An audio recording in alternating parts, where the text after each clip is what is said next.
हाय दोस्तों, नमस्कार। मैं आकाश कुमार। मैं आपको जो रेलवे में ग्रुप डी में और एएलपी में और एनटीपीसी में जो साइंस पूछे जाते हैं, मैं उन सारे प्रश्नों को आपको कवर करवा रहा हूँ ये दृष्टि की साइंस से।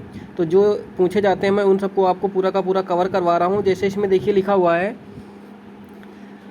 जीव विज्ञान। जीव विज्ञान के प्रथम उपयोगकर्ता कौन है? लैमार्क और ट्रेवेनियस अरस्तू है। ये प्रश्न पूछा गया है। एपीकल्चर आपका किससे संबंधित है? एपीकल्चर मधुमक्खी पालन से संबंधित है। एवीकल्चर पक्षी पालन से। पीसीकल्चर मछली पालन से। पीसीकल्चर मछली पालन से संबंधित है। सेरीकल्चर रेशम कीट पालन से संबंधित है। सिल्वीकल्चर वन संवर्धन से संबंधित है। ओरेलीकल्चर सब्जियों के कृषि से संबंधित है। हार्टिकल्चर बागवानी से संबंधित है। पोमोलॉजी फलों की खेती के लिए जाना जाता है।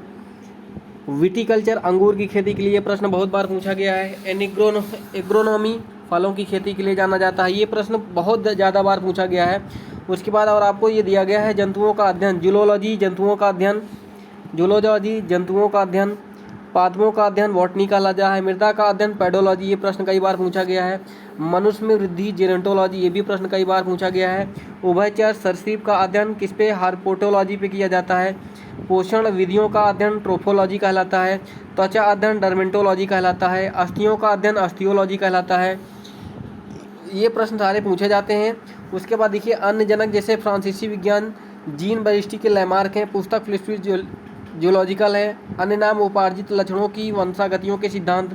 जिराफ की गर्दन का लंबा होना, ये किसका सिद्धांत था? जिराफ की गर्दन का लंबा होना, ये सब किसका सिद्धांत था? जिराफ की गर्दन का लंबा होना, ये सारा का सारा आपका लैमार्क का सिद्धांत था। लैमार्क का सिद्धांत है। उदाहरण के लिए फिर जर्मन ब्रिटिश चार्ल्स डार्विन आए। चार्ल्स डार्विन का ये सिद्धांत था। ब्रिटिश वैज्ञानिक चार्ल्स डार्विन। प्राकृतिकवाद सर आइवेन फॉरविस्टस ये है, इनसे संबंधित है। जनक हाईलैंड के होंगो रीड से संबंधित है। उत्परिवर्तन का सिद्धांत है। फिर आपका ये आ जाता है जिराफ। हाइड्रिन को भूख हार्मोन से कहते हैं। हाइड्रिन जो हार्मोन होता है, ग्रेलिन जो होता है भूख हार्मोन से ये कहते हैं। ये प्रश्न CBT 2 में पूछा गया था। घास की उपलब्धता से अगली टांगों व गर्दन के कम उपयोग के कारण आगे की जो जिराफ हो गया, इनकी लंबाई कैसे हो गई? घास की उपलब्धता कम हो गई, जिससे ये घास को खाने के लिए अपने अगले भाग को हिस्से को ऊपर उठाने लगे, जिससे ऊंचे वृक्षों की पत्तियां खाने के लिए अगली टांग व गर्दन का अधिक होना उपयोग होने से इन अंगों की लंबाई अधिक हो गई। लैमार्क के अंगों के उपयोग या अनुप्रयोग का प्रभाव जिराफ के विकास क्रम में रेखांकित है। उसके बाद जीव जंतुओं का विकास क्रम दिया गया है। ये आपका संबंधित है। यहाँ से एक प्रश्न पूछा जाता है पोलियोलॉजी। ये प्रश्न पूछा जाता है। प्रथम मछली है। और ये मेट्रोओजन जीवों का संबंधित विकास है। डेवोड्रियन ये उभयचरों का, उभयचर का मतलब जैसे मेढक हो जाता है, जबड़े वाली मछलियाँ हो जाती हैं। कार्बोनिफेरस सरीसृप हो गया, इसमें आपका जैसे सांप ओफ हो जाते हैं। उसके बाद फिर आपका आ जाता है पर्मियन ये आपका सरीसृपों की उन्नति से संबंधित है। मेसोजोइक महाकल्प ये सरीसृपों, ये प्रश्न कई बार पूछा जाता है। सरीसृपों संबंधित है मेसोजोइक महाकल्प से। ट्रियोसिन ये संबंधित है स्तनपायी डायनासोर। ये प्रश्न पूछा गया है, पीसीएस में आया हुआ था। जुरासिक चिड़ियों का विकास डायनासोर की उत्पत्ति कहाँ से हुई थी? जुरासिक या मेसोजोनिक महाकल्प में। उसके बाद आपका क्रिस्टेशियस आता है। क्रिस्टेशियस ये डायनासोर की विलुप्त है पुराने फूलों की पत्तियों की उपलब्धता है। सेनोजोइक महाकल्प स्तनपायियों की विविधता। मनुष्य का विकास किसमें होता है? सेनोजोइक महाकल्प में। क्वाटरनी मानव का विकास होता है सेनोजोइक महाकल्प में। ये प्रश्न पूछे जाते हैं। यहाँ से ये सारे प्रश्न पूछे जाते हैं। वर्गीकी जीवों की उत्पत्ति व समानताओं के छोटे बड़े समूहों में बांटना क्या कहलाता है? वर्गीकी कहलाता है। वर्गीकी के जनक कह रहे हैं कैरोलिनियस है। वर्गीकी के जनक कैरोलिनियस है। इन्होंने द्विनाम पद्धति का विकास किया था। 5 जगत के प्रणाली कौन है? विटेकर 5 जगत विटेकर है। उसके बाद पादप को 5 जगत होते हैं। किंगडम ऑफ 5 जगत, ये 5 जगत होते हैं। इन्हीं 5 जगतों से आपका सारा का सारा प्रश्न पूछा जाता है। मोनेरा जगत, प्रोटिस्टा जगत, कवक हो जाता है, पादप हो जाता है, जंतु हो जाता है। मोनेरा जनक में आपके एक कोशिकीय आते हैं, प्रोकैरियोटिक होते उदाहरण जैसे माइकोप्लाज्मा आता है, जीवाणु आता है, साइनोबैक्टीरिया आ जाता है मोरेना प्लाज्म में। उसके बाद प्रोटिस्टा में आ जाता है यूकैरियोटिक जीव आ जाते हैं, शैवाल आ जाते हैं, प्रोटोजेवा आ जाते हैं। ये आपका शैवाल है, ये आपका अमीबा है, ये अमीबा का चित्र है।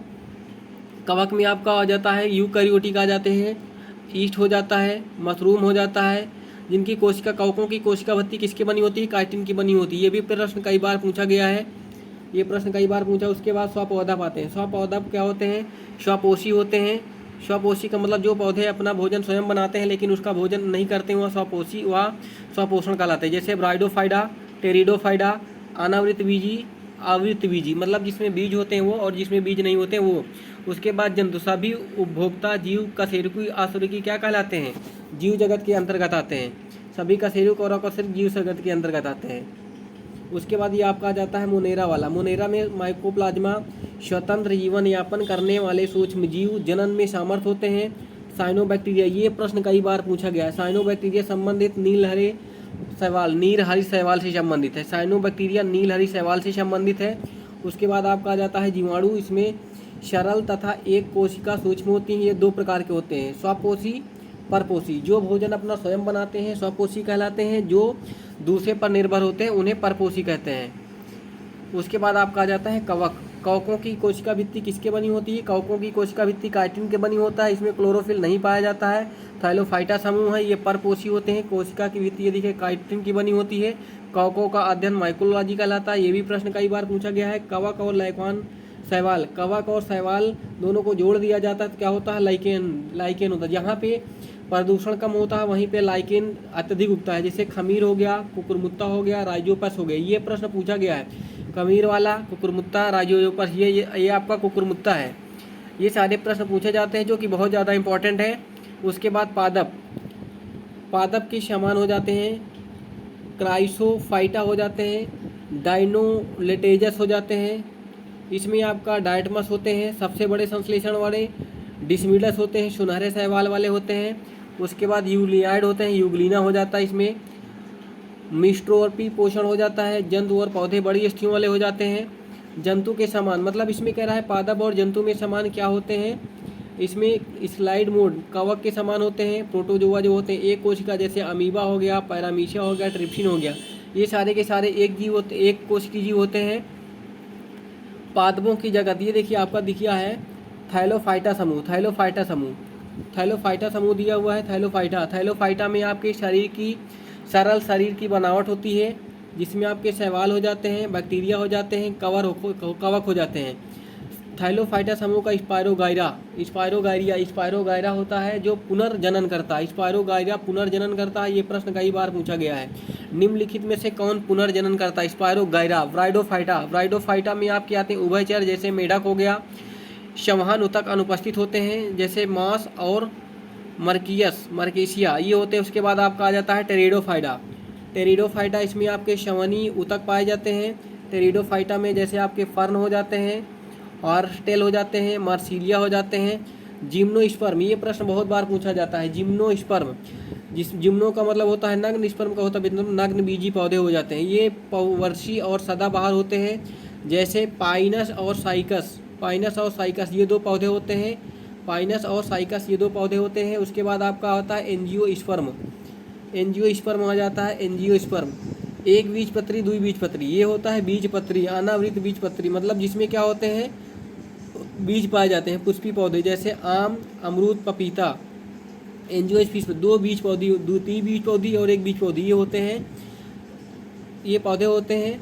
उसके बाद आपका आ जाता है पादपों में भेद पूछ रहा है। पादप के भेद, पादप में क्रिप्टोगैम, फाइडोगैम अप्रत्यक्ष जननांग होते हैं, बीज द्वारा उत्पन्न होते हैं, जैसे थाइलोफाइटा, ब्राइडोफाइटा, टेरिडोफाइटा। उसके बाद पूर्ण जनन के द्वारा विकसित होते हैं, बीज उत्पन्न होते हैं, जिम्नोस्पर्म, एंजियोस्पर्म। ये प्रश्न बहुत ज़्यादा पूछे जाते हैं। इन्हीं को मैं आपको पूरा का पूरा कवर करा रहा हूँ, आपको समझाने का प्रयास कर रहा हूँ। उसके बाद ये आ जाता है आपका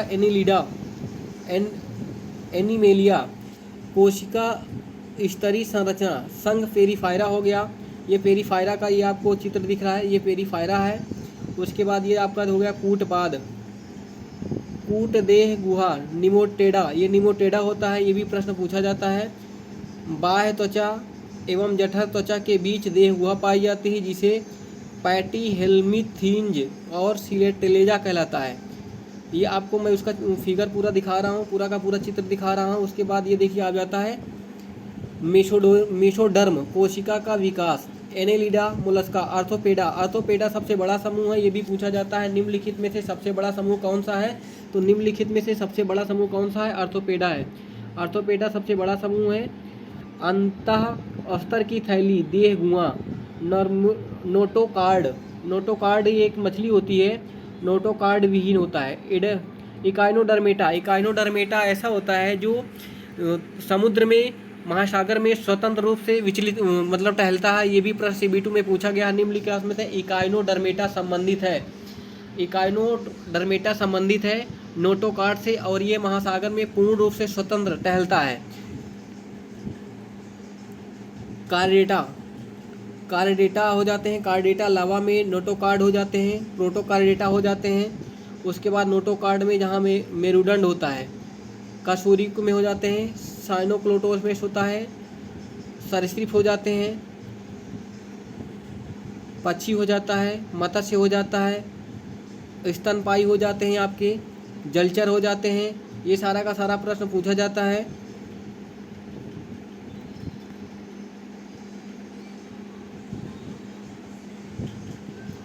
पादपों का, पादप जगत का वर्गीकरण, विभेदित पादप शरीर, बिना भेदित मतलब विभेदित पादप जिसमें भेद पाया जाता है, जिनके शरीर में भेद पाया जाता है और जिनके शरीर में भेद नहीं पाया जाता है।